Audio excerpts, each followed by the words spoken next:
Hola chicos, espero que se encuentren muy bien.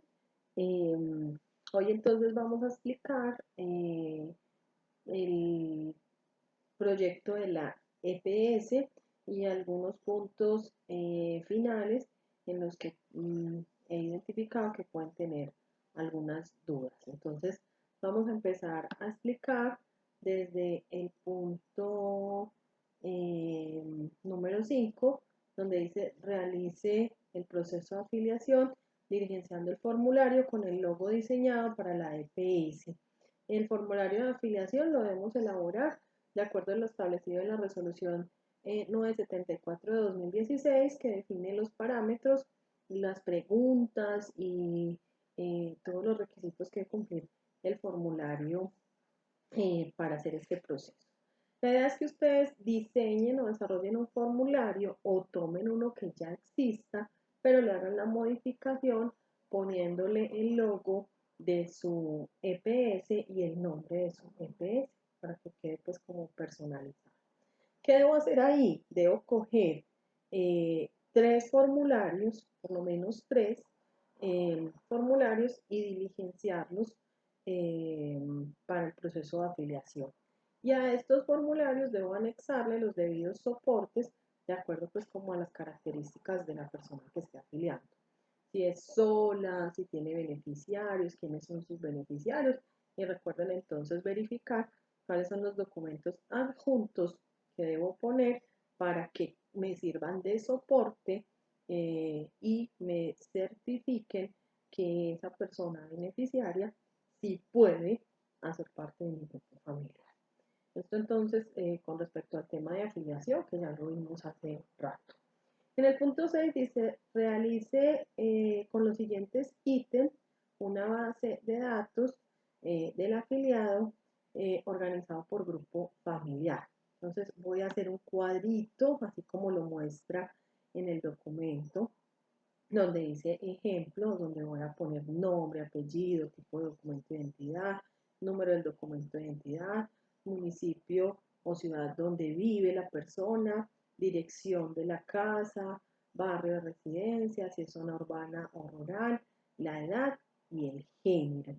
Hay un ejemplo con unos datos y está el cuadrito de la forma como ustedes lo deben presentar.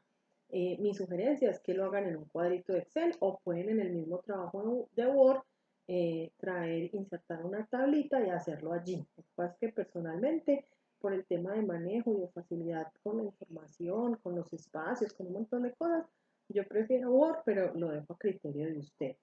Ya ustedes definen cómo se les hace más fácil trabajar.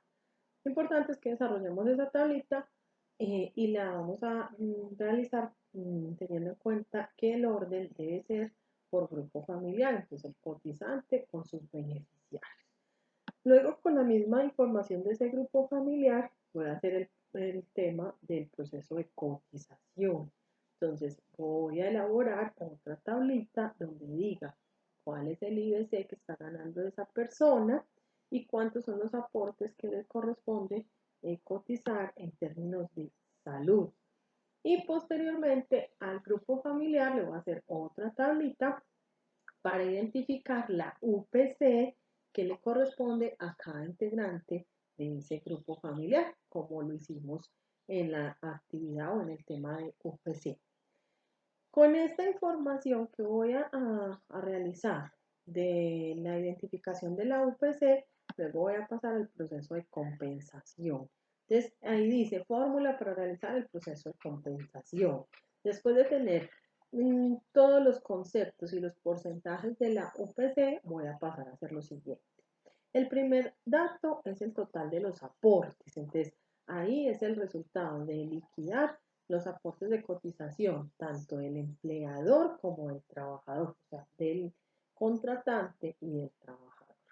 Luego le va a aplicar el porcentaje del recurso de solidaridad, que es el 1.5%. Y luego voy a definir entonces ahí cuál es el valor que se traslada o que se entrega para el término de solidaridad. Luego voy a calcular el porcentaje para P y P, entonces lo mismo, en el dato que tengo del valor de cotización, lo multiplico por el 0.26% y después de hacer ese cálculo identifico el valor de solidaridad. Allí está el ejemplo, está marcado en un cuadrito. Y luego aplico el porcentaje para incapacidad por enfermedad general o accidentes superiores a 540 días, que es 0,38%, y ya tengo los tres datos que corresponden al cálculo de la información frente al traslado de los recursos.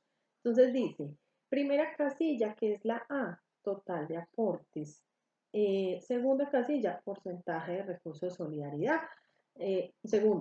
Tercera, que es la C, cuál es ese valor que calculamos. De hecho, está en rojo para que ustedes tengan en cuenta que van a trabajar solo con esos valores. Luego está la casilla D, que es el porcentaje de recursos de PIP.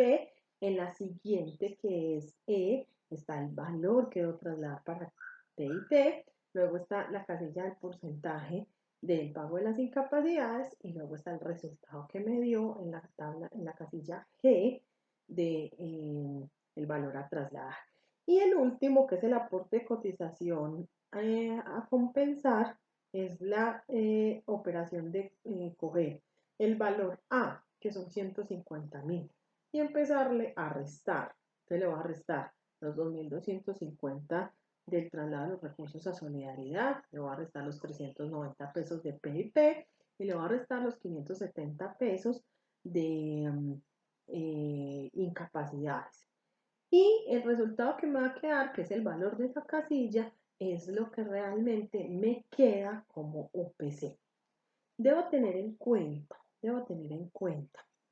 que hay una operación adicional que voy a realizar para saber o para calcular el tema de la compensación. Entonces, allí voy a realizar el siguiente ejercicio, y es coger el aporte de cotización, o sea, el valor que me dio, y restarle la UPC que identifiqué en la tabla del grupo familiar. Ahí puede pasar dos cosas. Me puede dar un resultado a compensar negativo, y es donde se requiere que se realice un giro de recursos a la EPS cuando el valor es menor a la UPC para compensar. El ADRES debe ajustarle a la EPS el valor de la UPC. Pero cuando el resultado es positivo, o sea, cuando nos dan la casilla K, lo que sucede es que la EPS es quien le transfiere al ADRES ese recurso para que ahí lo que se haga sea eso que dice frente al tema, una compensación. Cuando a usted le falte, yo le traslado, y cuando a usted le sobre, usted me traslada. Y así nos ayudamos entre los dos. Eso es lo que debo hacer. Luego en la parte final hay unas tablas donde dice tablas para realizar la base de datos, tabla para realizar el proceso de compensación. Ya están elaboradas, usted puede trabajar en ellas o, como yo le digo, puede pasarlas a Excel y trabajar en Excel, que personalmente pues me gusta mucho más. Igual ahí les dejo pues como la decisión. Entonces, básicamente lo que debo hacer es, primero, leer cuidadosamente el documento y analizar los ejemplos. Segundo, buscar el material de apoyo y los ejercicios que ya realizamos frente a los temas de afiliación, a los temas de aportes a la seguridad social, al tema de UPC y al tema de compensación, ¿cierto? Que ya los vimos, que ya pues tenemos como, deberíamos tener claro el concepto. Y posteriormente aplicarlos a nuestro proyecto. Espero que haya quedado clara la información, que sea suficiente. De igual manera, quedo atenta en el foro de dudas a resolver cualquier inquietud que se presente.